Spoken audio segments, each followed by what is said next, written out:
Selamat datang, saya Ricky Ardian. Kali ini saya akan membahas tentang Khalifah Utsman bin Affan, kemajuan serta tudingan nepotisme. Utsman bin Affan adalah khalifah ketiga dalam periode Khulafaur Rasyidin. Ia menggantikan Umar bin Khattab yang dibunuh oleh seorang budak dari Persia, yaitu Abu Lu'lu'ah. Nama lengkapnya adalah Utsman bin Affan bin Abu al-As bin Umayyah bin Abdul Syam bin Abdul Manaf bin Qusay. Ia lahir pada tahun 574 Masehi sebagai putra dari Affan yang merupakan seorang pedagang kaya dari Bani Umayyah suku Quraisy. Walaupun lahir dengan keadaan kaya, Utsman merupakan orang yang memiliki perilaku sederhana dan sering berderma. Contohnya, ketika ia berderma 950 kuda, bahan logistik, dan uang sebesar 1000 dinar pada saat perang Tabuk. Lalu pernah juga ia membeli sumur dari seorang Yahudi seharga 20.000 dirham dan diwakafkan untuk umat Islam. Menurut Abbas Mahmud Al-Aqad, Utsman sangat menguasai ilmu bahasa Arab zaman jahiliyah, di antaranya ilmu keturunan, perumpamaan, berita-berita, dan peperangan. Utsman masuk Islam pada usia 34 tahun bersama sahabatnya Tolhah bin Ubaidillah lewat kedekatannya dengan Abu Bakar. Beliau termasuk salah seorang as-sabiqun al-awwalun atau orang-orang pertama yang masuk Islam. Beliau digelari juga sebagai Dzunurain atau pemilik dua cahaya. Ini dikarenakan Utsman menikahi dua putri Rasulullah Shallallahu Alaihi Wasallam, yaitu Ruqayyah dan Ummu Kulsum.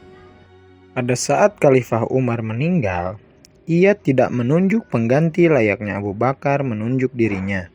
Hal ini karena Abu Ubaidah bin Jarrah yang dia anggap cakap telah meninggal dunia. Maka dari itu, ia membentuk Ashab al-Sittah atau Panitia 6 yang terdiri dari Utsman bin Affan, Ali bin Abi Thalib, Abdurrahman bin Auf, Tolhah bin Ubaidillah, Zubair, dan Sa'ad bin Abi Waqqas. Pada saat menentukan siapa yang menjadi khalifah selanjutnya, terjadi persaingan antara Bani Umayyah dengan Bani Hashim. Lalu keluarlah kandidat terkuat, yaitu Utsman bin Affan dari Bani Umayyah dan Ali bin Abi Thalib dari Bani Hashim. Setelah banyak dipertimbangkan, lalu terpilihlah Utsman sebagai khalifah selanjutnya. Ini terjadi atas dasar kesenioran dari Utsman bin Affan yang saat itu telah menginjak usia 70 tahun. Menurut para sejarawan, masa pemerintahan Utsman dibagi menjadi dua periode. 6 tahun pertama, yaitu tahun 23 sampai 29 Hijriah, merupakan pemerintah yang baik, dan 6 tahun kedua 30 sampai 35 Hijriah merupakan pemerintahan yang penuh kekacauan. Setelah Utsman menjadi khalifah, terjadilah kemelut politik yang membuat stabilitas politik menjadi terganggu, sebagaimana yang dilakukan oleh Kaisar Yazdegerd yang berusaha menghasut kembali masyarakat Persia agar melakukan perlawanan terhadap penguasa Islam. Akan tetapi, dengan kekuatannya, pemerintah Islam berhasil memusnahkan gerakan pemberontakan sekaligus melanjutkan perluasan ke negeri-negeri Persia lainnya. Sehingga beberapa kota besar seperti Hisrof, Kabul, Ghazna, Balkh, dan Turkistan jatuh menjadi wilayah kekuasaan Islam. Di era Utsman ini juga kekhalifahan melakukan perluasan ke utara, seperti menaklukkan Armenia dari kekuasaan Bizantium, Siprus, dan Pulau Rhodes. Perluasan juga terjadi ke arah barat, yaitu Tunisia yang awalnya menjadi kekuasaan Romawi. Selain melakukan perluasan wilayah, di era Utsman juga dibangunkanlah sebuah angkatan laut atas rekomendasi dari gubernur Syria, yaitu Muawiyah bin Abu Sufyan. Hal ini direkomendasikan karena kebutuhan akan menghadapi serangan-serangan angkatan laut Romawi di daerah-daerah pesisir provinsinya. Meluasnya wilayah kekuasaan Islam membuat penyebaran Islam bertambah luas, dan para qori pun tersebar di berbagai daerah, sehingga perbedaan bacaan pun terjadi yang diakibatkan berbedanya qiraat dari Qori yang sampai pada mereka.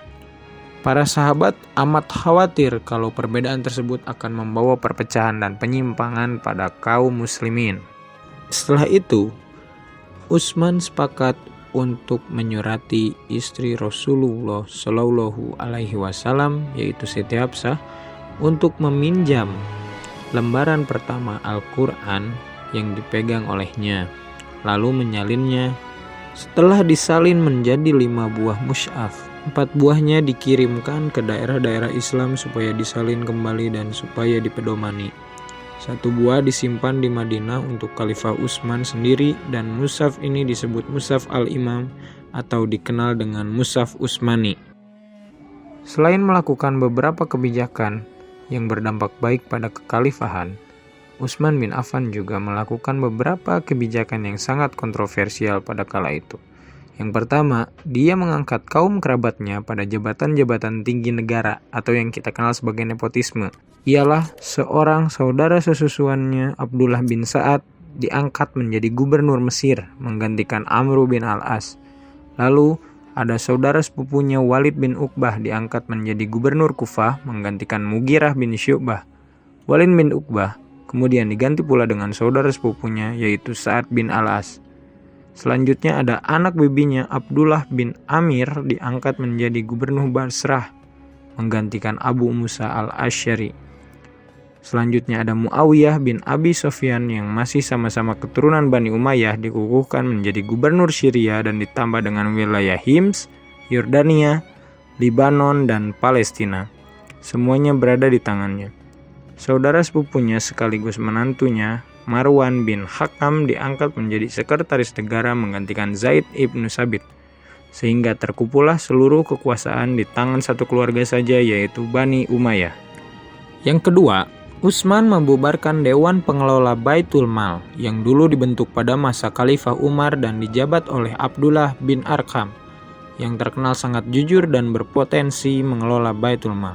Kini badan itu dihapuskan sehingga pengelola Baitul Mal langsung berada di tangan Khalifah. Atas dasar hal tersebut, masyarakat merasa kecewa kepada Utsman bin Affan, sehingga situasi politik di akhir masa pemerintahan Utsman ini benar-benar semakin mencekam.